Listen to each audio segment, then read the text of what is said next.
Jai Hind. In this lecture, we will find compatible pairs with the help of merger graph. We have given this question. Draw the merger graph and obtain the set of maximal compatibles for the incompletely specified machine. We have given this state table and this state table is an example of incompletely specified machine. जैसे present state है C, input में apply करते हैं I1, तो उस case में जो transition होगा नेक्स्ट स्टेट E मिलेगी, हमें दिया हुआ है, पर जो आउटपुट मिलेगी वो है मिसिंग। इसी तरह से इस केस में भी प्रेजेंट स्टेट है F, जैसे इनपुट में I1 अप्लाई करते हैं नेक्स्ट स्टेट D मिलेगी, पर जो आउटपुट है वो है missing. So this is example of incompletely specified machine. In the case of incompletely specified machine, the sum entry for next state and output are missing. Now we will file compatible pair with the help of merger graph. Merger graph में पहला step क्या होता है, जितनी हमें present state दी हैं, इस case में टोटल प्रेजेंट स्टेट है 6 A B C D E F, उतने मैंने वर्टेक्स लेने हैं। तो यहाँ पर मैंने लिख दिया A B C D E F। ये जो वर्टिसेस हैं ये इक्वल्स होंगी जितनी स्टेट्स हमें दी गई हैं, तो 6 स्टेट्स हैं तो 6 वर्टिसेस हैं।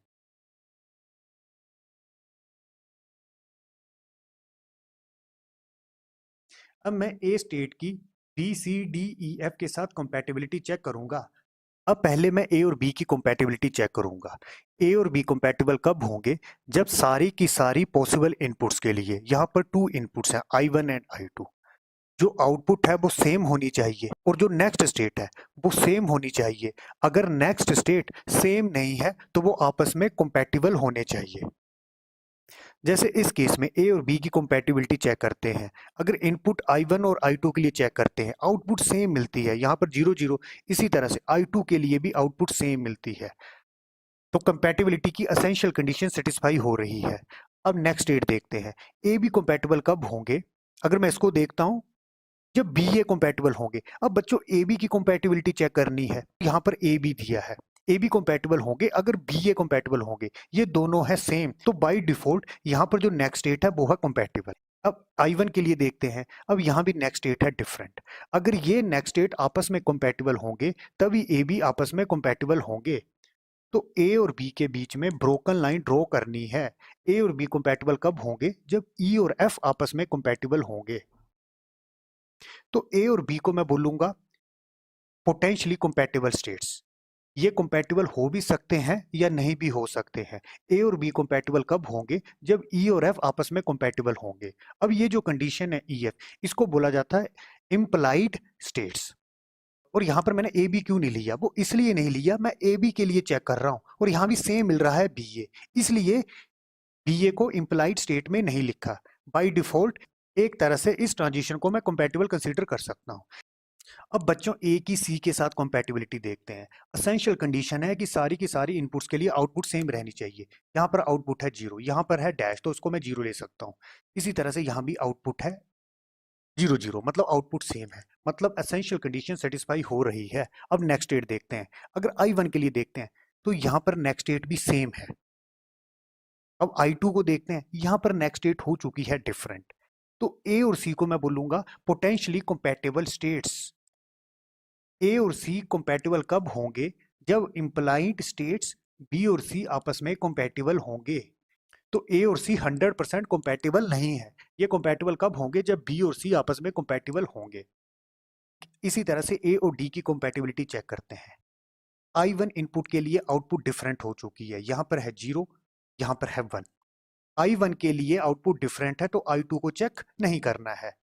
कंपैटिबिलिटी की एसेंशियल कंडीशन होती है कि सारी की सारी इनपुट्स के लिए आउटपुट सेम होनी चाहिए। अब यहीं पर ही आउटपुट डिफरेंट हो चुकी है। अगर मैं I2 को देख लेता हूं तो यहाँ पर तो आउटपुट सेम है 0 और 0, पर I1 के लिए आउटपुट डिफरेंट हो चुकी है, मतलब ए और डी कंपैटिबल नहीं है, इसलिए ए और डी के बीच में कोई भी लाइन ड्रॉ नहीं करेंगे। अगेन ए स्टेट की ई के साथ कंपैटिबिलिटी चेक करते हैं। पहले तो हम आउटपुट देखेंगे, यहाँ पर आउटपुट 0, यहाँ पर आउटपुट 1। अब यहाँ पर आउटपुट डिफरेंट है, ए और ई कंपैटिबल नहीं होंगे, मतलब ए और ई के बीच में कोई लाइन ड्रॉ नहीं करनी है। अब ए की एफ के साथ कंपैटिबिलिटी देखते हैं, ए एंड एफ।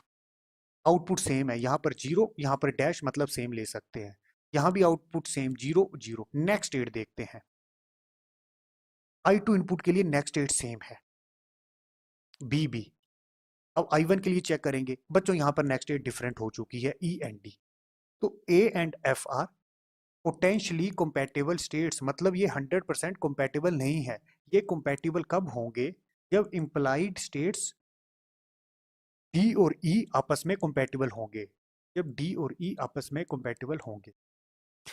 ए की कंपैटिबिलिटी हमने चेक कर ली। अब मैं बी की रिमेनिंग स्टेट के साथ कंपैटिबिलिटी चेक करूंगा। पहले बी और सी की कंपैटिबिलिटी चेक करेंगे। पहले देखेंगे आउटपुट सेम है कि नहीं।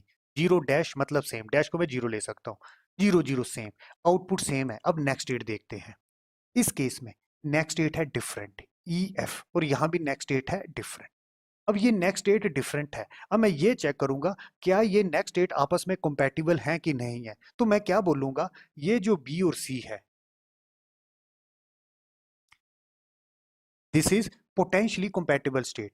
बी और सी कंपैटिबल कब होंगे? जब ई एफ और ए सी आपस में कंपैटिबल होंगे। मतलब ई एफ एंड ए सी आपस में कंपैटिबल होंगे। अब बी की डी के साथ कंपैटिबिलिटी देखते हैं। यहां पर आउटपुट है डिफरेंट, जीरो वन, मतलब बी डी के साथ कंपैटिबल नहीं है। तो मैं क्या बोल सकता हूं, B and D are incompatible states. जो आपस में कंपैटिबल नहीं है उसको बोला जाता है incompatible states. B and D are incompatible pairs. तो इसलिए कोई भी लाइन ड्रॉ नहीं करनी है। अब बी की ई के साथ कंपैटिबिलिटी देखते हैं। अगेन बच्चों आउटपुट डिफरेंट है, यहां पर जीरो यहां पर वन, मतलब B and E are also incompatible states. कोई भी लाइन यहां पर ड्रॉ नहीं करनी है। अब बी की एफ के साथ कंपैटिबिलिटी देखते हैं। आउटपुट सेम है, this is zero this is dash, मतलब जीरो जीरो। अगेन यहाँ भी आउटपुट सेम है। नेक्स्ट स्टेट देखते हैं कि सेम है कि डिफरेंट है। यहाँ पर है नेक्स्ट स्टेट डिफरेंट ई और डी। यहाँ भी नेक्स्ट स्टेट है डिफरेंट ए और बी, मतलब B and F are potentially compatible states. ये कंपैटिबल कब होंगे? जब D F and A B आपस में कंपैटिबल होंगे। मतलब D F and A B आपस में कंपैटिबल होंगे तभी बी और एफ कंपैटिबल होंगे। तो डी एफ और ए बी को बोला जाता है इम्प्लाइड स्टेट्स। अब मैं सी की नीचे वाली स्टेट्स के साथ कंपैटिबिलिटी चेक करूंगा। अब सी की ऊपर वाली स्टेट्स के साथ कंपैटिबिलिटी चेक नहीं करनी है, वो हम ऑलरेडी चेक कर चुके हैं। फॉर एग्जांपल बी सी और ए सी क्या पहले चेक कर चुके हैं। अब सी की नीचे वाली स्टेट के साथ कंपैटिबिलिटी देखेंगे। पहले देखते हैं आउटपुट क्या सेम है। यस आउटपुट सेम है, डैश है मतलब इसको वन ले सकता हूँ, यहाँ जीरो जीरो, आउटपुट सेम है। अब नेक्स्ट स्टेट देखते हैं। इस केस में नेक्स्ट स्टेट है डिफरेंट और यहाँ भी नेक्स्ट स्टेट है डिफरेंट। अब ये था सी डी, तो यहाँ तो मिला डी सी, तो एक तरह से इसको तो मैं कंपैटिबल ले सकता हूँ। अब यहाँ पर है next state different E F, मतलब सी और डी कंपैटिबल होंगे जब ई और एफ आपस में कंपैटिबल होंगे। तो सी और D are potentially compatible states. C और डी कंपैटिबल होंगे अगर ई और एफ आपस में कंपैटिबल होंगे। इसी तरह से सी की ई के साथ देखते हैं। बच्चों आउटपुट है सेम, डैश वन, मतलब डैश में वन ले सकता हूँ, यहाँ भी आउटपुट सेम है। नेक्स्ट स्टेट देखते हैं। यहाँ तो नेक्स्ट स्टेट मिल गई सी सी, सेम आई टू के लिए। अब I1 के लिए देखते हैं। अब I1 के लिए देखते हैं, यहाँ पर मिला EC, मतलब इसको मैं कंपैटिबल ले सकता हूँ। यहाँ पर है CE और यहाँ पर है EC, मतलब ये दोनों सेम है। तो मतलब C और E आपस में कंपैटिबल है। C और E कंपैटिबल है तो डायरेक्ट अनब्रोकन लाइन ड्रॉ करनी है। C और E आर कंपैटिबल। इसी तरह से C की F के साथ कंपैटिबिलिटी देखते हैं। आउटपुट तो है सेम, डैश डैश, यहाँ भी आउटपुट है सेम। नेक्स्ट स्टेट देखते हैं। यहाँ पर नेक्स्ट स्टेट हो चुकी है डिफरेंट ED, यहाँ भी नेक्स्ट स्टेट है डिफरेंट BC, मतलब C और F are potentially compatible states. इनके बीच में ब्रोकन लाइन बनानी है। ये कंपैटिबल कब होंगे, मतलब C और F कंपैटिबल कब होंगे? जब DE एंड BC आपस में कंपैटिबल होंगे, मतलब DE एंड BC आपस में कंपैटिबल होंगे। अब C की कंपैटिबिलिटी चेक कर ली। अब D की E के साथ और F के साथ कंपैटिबिलिटी चेक करेंगे। पहले मैं D की E के साथ करता हूँ। Output same, output same. Next state देखते हैं। डिफरेंट है FC, CD डिफरेंट है, मतलब E और D कंपैटिबल कब होंगे? जब इंप्लाइड स्टेट CD और CF कंपैटिबल होंगे, मतलब CD और CF कंपैटिबल होंगे तभी E और D कंपैटिबल होंगे। अब D की F के साथ देखते हैं। वन डैश, आउटपुट सेम ले सकता हूँ, जीरो जीरो मतलब सेम। नेक्स्ट स्टेट देखते हैं। F D. अब बच्चों यहाँ था D F, D F compatible होंगे जब एफ डी कंपैटिबल होंगे, मतलब ये दोनों सेम है, डी एफ एफ डी। तो एक तरह से इसको मैं कंपैटिबल ले सकता हूँ। और कंपैटिबिलिटी के लिए हमें I2 भी देखना पड़ता है। I2 में नेक्स्ट स्टेट है डिफरेंट, BD, मतलब DF कंपैटिबल कब होंगे? जब BD आपस में कंपैटिबल होंगे। मतलब DF कंपैटिबल कब होंगे? जब BD आपस में कंपैटिबल होंगे। एक तरह से D और F के बीच में ब्रोकन लाइन ड्रॉ करेंगे और कंडीशन लिखेंगे और BD इंप्लाइड स्टेट लिखेंगे। जब इंप्लाइड पेयर BD कंपैटिबल होंगे तभी D और F कंपैटिबल होंगे। अब D के लिए चेक कर लिया, अब E के लिए चेक करते हैं क्या EF कंपैटिबल है कि नहीं है। आउटपुट सेम 1 डैश, यहाँ भी आउटपुट सेम। नेक्स्ट स्टेट देखते हैं, यहाँ पर नेक्स्ट स्टेट मिल रही है डिफरेंट CD, यहाँ भी नेक्स्ट स्टेट है डिफरेंट CB। तो EF कंपैटिबल कब होंगे? जब नेक्स्ट स्टेट CD और BC आपस में कंपैटिबल होंगे। तो बच्चों this is A merger graph. Merger graph क्या बताएगा? जहां अनब्रोकन लाइन है, फॉर एग्जांपल ई और सी के बीच में अनब्रोकन लाइन है, तो मैं बोल सकता हूं E are C are compatible pairs.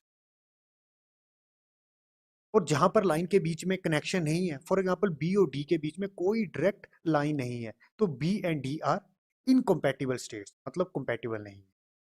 इसी तरह से पोटेंशियली कंपैटिबल स्टेट्स क्या होता है?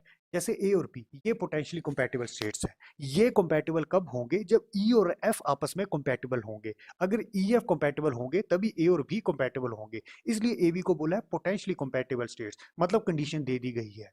और ये जो कंडीशन दी गई है ई एफ, इसको बोला जाता है इम्प्लाइड स्टेट या implied pairs. Now I will check the compatibility of potential compatible states. मैं ये देखूंगा ये जो पोटेंशियली कंपैटिबल स्टेट्स हैं कि ये आपस में कंपैटिबल है कि नहीं है। जैसे मैं यहाँ पर देखता हूँ, क्या डी और एफ आपस में कंपैटिबल हैं? डी और एफ कंपैटिबल कब होंगे? जब implied state B D compatible होगी। और कंपैटिबिलिटी का क्या मतलब है? बी और डी के बीच में डायरेक्ट अनब्रोकन लाइन होनी चाहिए। क्या डी और बी के बीच में डायरेक्ट अनब्रोकन लाइन है? नहीं है। डी और बी के बीच में कोई लाइन खींची नहीं गई है, मतलब बी और डी कंपैटिबल नहीं है। अब बी डी कंपैटिबल नहीं है तो डी एफ भी कंपैटिबल नहीं होगा। इस केस में बी डी कंपैटिबल नहीं है। अब implied state B D compatible नहीं है तो मैंने लगा दिया क्रॉस। इंप्लाइड स्टेट कंपैटिबल नहीं है तब डी और एफ भी कंपैटिबल नहीं होगी। अब बच्चों मैं ये देखूंगा कि इस मर्जर ग्राफ में ये डी एफ और बी डी पेयर यूज होता है कि नहीं होता, because D F and B D are incompatible. अगर मैं इसको देखता हूँ, this is D F, F भी कंपैटिबल होगा अगर D F and A B दोनों कंपैटिबल होंगे। मतलब एफ बी कंपैटिबल होगा जब डी एफ और साथ में ए बी दोनों कंपैटिबल होंगे। जब दोनों कंपैटिबल होंगे तभी एफ बी कंपैटिबल होगा। अब मुझे ऑलरेडी पता है डी एफ कंपैटिबल नहीं है, तो by default F B compatible नहीं होगा। और ये जो ए बी है ये हो भी सकता है या नहीं होगा, तो मुझे एफ बी से मतलब है, तो F B is not compatible, इसीलिए लगा दिया क्रॉस। तो सिंपली डी एफ कंपैटिबल नहीं है। अब डी एफ कंपैटिबल नहीं है तो एफ बी भी कंपैटिबल नहीं होगा। अब मैं ए बी की कंपैटिबिलिटी चेक करूंगा। ए बी कंपैटिबल होगा जब implied pair E F compatible होगा। क्या ई एफ कंपैटिबल है? अब मैं इंप्लाइड पेयर ई एफ की कंपैटिबिलिटी चेक करूंगा। मैं ये देखूंगा क्या ई और एफ के बीच में डायरेक्ट कनेक्शन है। अगर मैं ई और एफ को देखता हूँ तो ई और एफ कंपैटिबल होगा जब इंप्लाइड पेयर सी डी और बी सी दोनों कंपैटिबल होंगे। इस केस में ई एफ कंपैटिबल कब होगा? जब सी डी और बी सी दोनों कंपैटिबल होंगे। सी डी की कंपैटिबिलिटी देखते हैं। सी डी कंपैटिबल होगा अगर ई एफ कंपैटिबल होगा। अब आपको एक कंसेप्ट याद रखना है, E F C D E F हो चुका है repeat, E F C D E F. तो उस केस में ये जो सी डी है इसको मैं कंडीशनल कंपैटिबल एज्यूम कर सकता हूं। ये 100% कंपैटिबल कब होगा? जब बी सी कंपैटिबल होगा। अगेन आई एम रिपीटिंग, यहां पर था E F C D E F हो चुका है रिपीट। तो मैं कमेंट क्या करूंगा, ये जो सी डी है इट इज कंडीशनल कंपैटिबल। ये 100% कंपैटिबल कब होगा? जब BC कंपैटिबल होगा। अगर BC कंपैटिबल नहीं निकला तो उस केस में CD भी कंपैटिबल नहीं होगा। BC की कंपैटिबिलिटी चेक करते हैं। BC कंपैटिबल होगा जब EF और AC दोनों कंपैटिबल होंगे। इसी तरह से अगर मैं इस बात को देखता हूं, again EF BC EF, again EF फिर यहाँ पर रिपीट हो चुका है, तो उस केस में ईएफ को मैं बोल सकता हूँ कंडीशनल कंपैटिबल पेयर्स। ये 100% कंपैटिबल कब होगा? जब एसी कंपैटिबल होगा। अगर एसी कंपैटिबल नहीं निकला तो ईएफ भी नहीं होगा। एसी को चेक करते हैं, क्या एसी कंपैटिबल है? एसी कंपैटिबल है अगर बीसी कंपैटिबल है। अगेन इस बात को देखता हूं, बीसी एसी बीसी, मतलब बीसी फिर रिपीट हो चुका। बीसी ने कंपैटिबल कब होना था? जब ईएफ और एसी दोनों कंपैटिबल होने थे। अगर इस बात को देखते तो ईएफ रिपीट हो चुका। अगर मैं नीचे वाले बात को देखता तो बीसी यहां पर रिपीट हो चुका। तो उस केस में बाय डिफॉल्ट बीसी भी कंपैटिबल, बीसी कंपैटिबल है तो एसी भी कंपैटिबल। अब एसी भी कंपैटिबल निकला तो उस केस में बाय डिफॉल्ट ईएफ भी 100% कंपैटिबल होगा। अब ये दोनों कंपैटिबल है तो बीसी भी कंपैटिबल होगा। अब बीसी भी कंपैटिबल है तो सीडी को मैं क्या बोल दूंगा? 100% कंपैटिबल। अभी तक सीडी था कंडीशनल कंपैटिबल, और कंडीशनल कंपैटिबल क्यों बोला? उस केस में ईएफ हो चुका था रिपीट, तो सीडी को मैंने एज ए कंपैटिबल एज्यूम कर लिया था। इसने 100% कंपैटिबल कब होना था? जब बीसी कंपैटिबल हो जाता। अब सीडी कंपैटिबल है तो इसका मतलब ईएफ भी कंपैटिबल है। जब ईएफ कंपैटिबल है तभी सीडी कंपैटिबल है। अब सीडी और बीसी दोनों कंपैटिबल हैं, तो बाय डिफॉल्ट ये ईएफ भी कंपैटिबल है। ईएफ ने कंपैटिबल होना था जब ये दोनों कंपैटिबल होते, और बाय डिफॉल्ट यहाँ पर ईएफ भी कंपैटिबल था। अब ईएफ कंपैटिबल है तो एबी भी कंपैटिबल है। तो यहाँ पर ट्रिक क्या था? ईएफ ने कब कंपैटिबल होना था? जब सीडी और बीसी ने कंपैटिबल होना था। तो उस केस में अगर मैं अपर पाथ देखता तो ईएफ और ईएफ रिपीट हो चुके थे, तो उस केस में सीडी को as a compatible state assume कर लिया। अब सीडी ने कंपैटिबल कब होना था? जब बीसी कंपैटिबल होता, मतलब बीसी को चेक करना पड़ना था। फिर बीसी को चेक किया, अगेन बीसी ने कंपैटिबल होना था, ईएफ और एसी कंपैटिबल होते, और एसी कंपैटिबल होता अगर बीसी कंपैटिबल होते। तो अगेन यहाँ पर ईएफ था तो यहाँ भी ईएफ मिला। तो एक तरह से यहाँ पर मैंने कमेंट क्या किया, जो ईएफ है ये कंडीशनल कंपैटिबल है। इसने कंपैटिबल कब होना था? जब ये कंपैटिबल होता।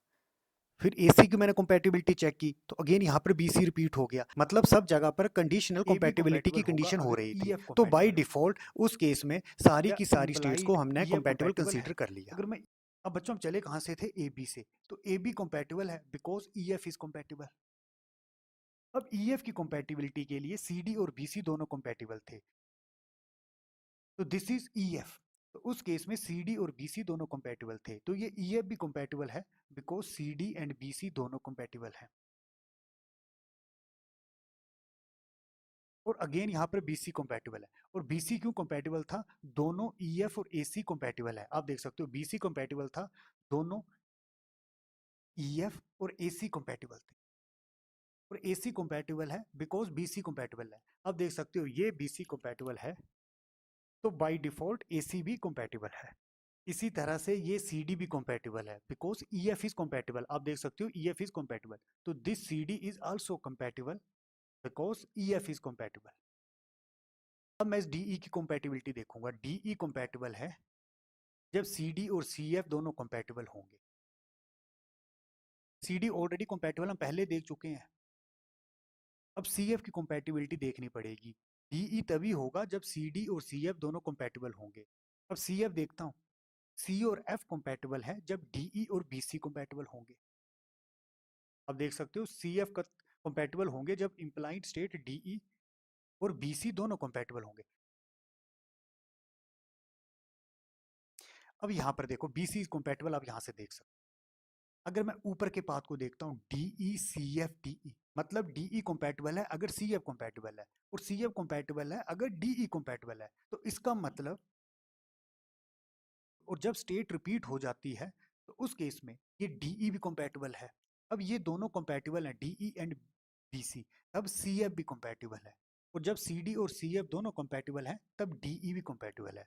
तो सिंपली बच्चों ये DE कंपैटिबल है because CD and CF is compatible. अब CD और CF कंपैटिबल हैं। अगर मैं CF को देखता हूँ, CF कंपैटिबल है because DE and BC are compatible. तो CF कंपैटिबल है बिकॉज DE ये भी कंपैटिबल है और BC ये भी कंपैटिबल है। अब कौन सा पेयर रिमेनिंग है? This one. AF कंपैटिबल है अगर DE कंपैटिबल है। ऑलरेडी मैं चेक कर चुका हूँ DE इज कंपैटिबल। आप देख सकते हो DE इज कंपैटिबल, तो ये DE भी कंपैटिबल है, तो बाय डिफॉल्ट AF भी कंपैटिबल है। अब इस मर्जर ग्राफ में केवल दो ही वर्टेक्स इनकम्पैटिबल थी, एक तो थी BF इनकम्पैटिबल क्यों थी? Because DF is incompatible. इसी तरह से ये जो FD था ये भी कंपैटिबल नहीं था बिकॉज BD इज इनकम्पैटिबल। इस केस में ये AB है, ये भी कंपैटिबल है because AB is compatible, because BC is compatible, तो ये AB भी कंपैटिबल है। तो इस तरह से बच्चों आप कंपैटिबल स्टेट्स कैलकुलेट कर सकते हो। इसके आगे बनाते हैं simplified merger graph. Simplified merger graph में क्या होता है, जैसे AB थे कंपैटिबल बिकॉज EF कंपैटिबल था, तो A और B के बीच में डायरेक्ट अनब्रोकन लाइन ड्रॉ कर लेनी। इसी तरह से B और C भी कंपैटिबल थे, इसी तरह से B और C के बीच में भी लाइन खींच दी। इसी तरह से C और D भी कंपैटिबल थे, तो C और D के बीच में भी लाइन खींच दी। D और E भी कंपैटिबल थे, तो D और E के बीच में अनब्रोकन लाइन खींच दी। E और F भी कंपैटिबल थे, तो E और F के बीच में भी अनब्रोकन लाइन ड्रॉ कर दी। अगेन A और F भी कंपैटिबल थे, तो A और F के बीच में भी अनब्रोकन लाइन ड्रॉ कर दी। दो स्टेट इनकम्पैटिबल थी, जैसे F और D थे इनकम्पैटिबल। इनकम्पैटिबल क्यों थी? B और D इनकम्पैटिबल थे, तो ये कनेक्शन रिमूव कर देना है। इसको मैंने यहां से लाइन को रिमूव कर दिया। अगेन F और B भी इनकम्पैटिबल थे बिकॉज DF इनकम्पैटिबल था, तो ये भी लाइन रिमूव कर दी। और ये जो ग्राफ है ना, इसको बोला जाता है सिंप्लीफाइड मर्जर ग्राफ। अब कंपैटिबल पेयर लिखेंगे। पहले मैं A के लिए लिखूंगा, A B के साथ कंपैटिबल है, A C के साथ भी कंपैटिबल है, A F के साथ भी कंपैटिबल। A के लिए कंपैटिबल पेयर लिख लिया। अब B के लिए लिखेंगे। अब B का A के साथ नहीं लिखना है, ऑलरेडी A भी लिख चुके हैं। अब B की रिमेनिंग स्टेट के साथ लिखेंगे। B C के साथ कंपैटिबल है। B के लिए देख लिया, अब C के लिए देखेंगे। C D के साथ कंपैटिबल है। अब बच्चों C का B के साथ क्यों नहीं देखेंगे? जैसे यहां देखो, A का नीचे की स्टेट के साथ कंपैटिबिलिटी हमने चेक किया था, फिर B का नीचे की स्टेट के साथ कंपैटिबिलिटी चेक किया था, फिर C का नीचे की स्टेट के साथ कंपैटिबिलिटी चेक किया। इसीलिए अब C की D के साथ कंपैटिबिलिटी लिखेंगे, CD। अगेन C E के साथ कंपैटिबल है, C F के साथ कंपैटिबल। अगेन अब D के लिए देखते हैं, D E के साथ कंपैटिबल, और लास्ट में E F के साथ कंपैटिबल है।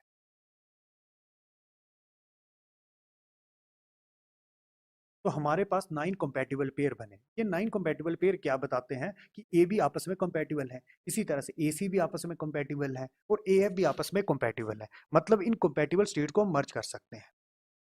तो बच्चों इसके आगे कंसेप्ट होता है मैक्सिमल कंपैटिबल्स। मैक्सिमल कंपैटिबल्स में ये देखा जाता है, ये जो कंपैटिबल्स पेयर है, क्या ये फर्दर कंपैटिबल्स हैं कि नहीं है। या आप ये बोल सकते हो, ये जो कंपैटिबल्स पेयर है, क्या इनको मैं फर्दर कंबाइन कर सकता हूँ कि नहीं कर सकता हूँ। तो मैक्सिमल कंपैटिबल्स को मैं सिंप्लीफाइड मर्जर ग्राफ या फिर कंपैटिबल पेयर से भी बना सकता हूँ। मैं पहले इसको सिंप्लीफाइड मर्जर ग्राफ से देखूंगा। इसके लिए क्या देखना होता है, हमने क्लोज्ड पॉलीगन देखनी होती है। अगर मैं ए बी सी को देखता हूँ तो एक तरह की क्लोज ट्रायंगल बन रही है, तो ए बी सी में लिख सकता हूँ ए बी। ये ए बी सी कैसे आया होगा? ए बी कंपैटिबल है, इसी तरह से बी सी भी कंपैटिबल है, बी, और इसी तरह से ए सी भी आपस में कंपैटिबल है। ये जो पेयर है A B A C B C, इनको कंबाइन करके लिख लिया ए बी सी। इसी तरह से अगेन यहाँ भी एक क्लोज ट्रायंगल बनती है, क्लोज पॉलीगन बनता है ए सी एफ। तो सिंपली ए सी एफ को मैं एक सेट में लिख सकता हूँ। ये कैसे बना होगा? ए सी कंपैटिबल है, डेट इज दिस वन को 2 टाइम ले लिया। ए एफ भी कंपैटिबल है, ए एफ है यहाँ पर। अगेन सी एफ भी कंपैटिबल है, सी एफ कहाँ पर है? यहाँ। मतलब यहाँ पर मैंने जो रेड लाइन लगाई है, मतलब यहाँ पर मैंने रेड लाइन से इंडिकेट किया है, ए सी ए एफ और सी एफ को मैं कंबाइन करके लिख सकता हूँ ए सी। इसी तरह से ये भी आपस में क्लोज पॉलीगन बनाते हैं सी एफ ई। तो मैं कैसे लिख सकता हूँ? C E F. और कंपैटिबल पेयर में किसको अटैच किया होगा? C is compatible with E, this is C E. E is compatible with F, this is E F. And C is compatible with F, that is this one. तो इन तीनों को, that is CE C F और E F, को combine करके लिख दिया CE F. इसी तरह से अगेन यहाँ भी एक तरह की क्लोज्ड ट्रायंगल बनती है, पॉलीगन बनता है, तो उसको मैं कैसे लिख सकता हूँ? सीई और सीईडी कैसे आए होंगे? सीडी कहां पर है? This one. Again ED compatible है, this is ED and CE and this is C, मतलब इनको कंबाइन करके लिख दिया सीई। तो this is a maximal compatibles. अब मैक्सिमल कंपैटिबल्स में क्या होता है, ये जो 3 स्टेट्स हैं ए बी सी ये आपस में कंपैटिबल है। इसी तरह से ए सी एफ ये आपस में कंपैटिबल्स हैं, सी ई एफ ये आपस में कंपैटिबल्स हैं, सी ई डी आपस में कंपैटिबल्स। तो कंपैटिबल पेयर्स हमारे पास बने 7 और जो मैक्सिमल कंपैटिबल्स के सेट बने वो बने हमारे पास 4। और ये जो मैक्सिमल कंपैटिबल्स होता है उसको हम कंपैटिबल पेयर्स या फिर मर्जर ग्राफ की हेल्प से लिख सकते हैं। हम मशीन की मिनिमाइजेशन कैसे करते हैं? ये जो ए बी सी स्टेट है ये है आपस में कंपैटिबल, मतलब इनको मैं मर्ज कर सकता हूँ। फॉर एग्जांपल इनको मर्ज करके मैं लिख दिया अल्फा। ए सी एफ को मैं मर्ज कर सकता हूँ, इसको मैं लिख दिया बीटा। सी ई एफ इन स्टेट्स को मैं मर्ज कर सकता हूँ, इसको लिख दिया गामा। और सी ई डी को मर्ज करके मैं लिख दिया डेल्टा। फिर उसके आगे जो हमें स्टेट टेबल दिया होता है उसको रिड्यूस किया जाता है। और उसको रिड्यूस कैसे करना होता है उस प्रोसीजर को ऑलरेडी मैं प्रीवियस लेक्चर में एक्सप्लेन कर चुका हूँ। इस क्वेश्चन में हमें कंपैटिबल्स पेयर और मैक्सिमल कंपैटिबल्स पूछा गया था।